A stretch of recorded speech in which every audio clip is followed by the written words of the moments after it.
Alright, I'm Nancy and I'm with Grapevine, and I am with Richy Lala, local comedian, go from South Florida. Awesome. So, Richy, tell us how you got into comedy.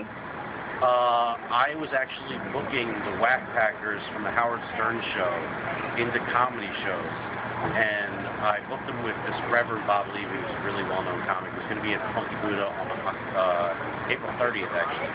And it was a fundraiser for 2,500 people expected, and only 15 people showed up. And I wasn't in the show, and this guy, Bob Levy, got up and he destroyed the room for an hour for only 15 people. It was a room that was supposed to hold 2,500 for this fundraiser, and it was just amazing.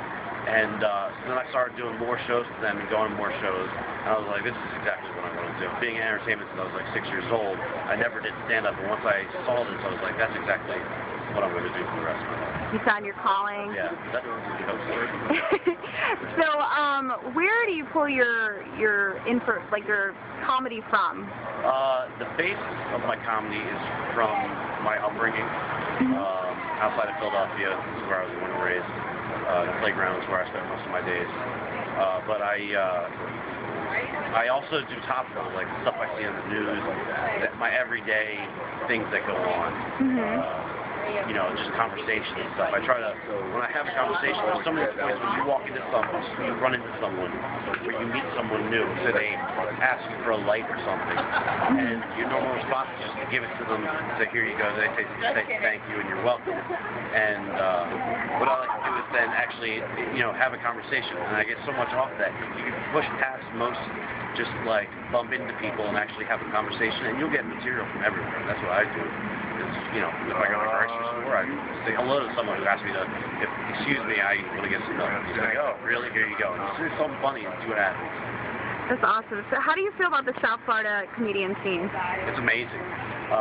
It almost shows like a rejuvenated scene, like the 80s, like up north of Boston. There's like hundreds of comics every year. In the last 5 years, South Florida's grown from like 50 comics. I'd say 400 from Tampa, Tallahassee, to Orlando, down to Miami.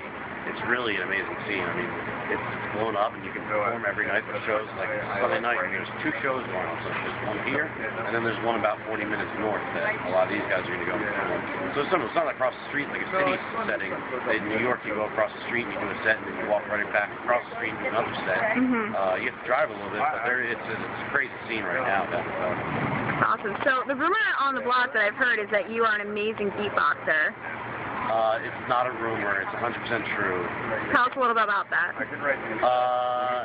A lot of people grow up like singing in the shower. I grew up beatboxing. I don't know why. I saw Biz Markie as a kid.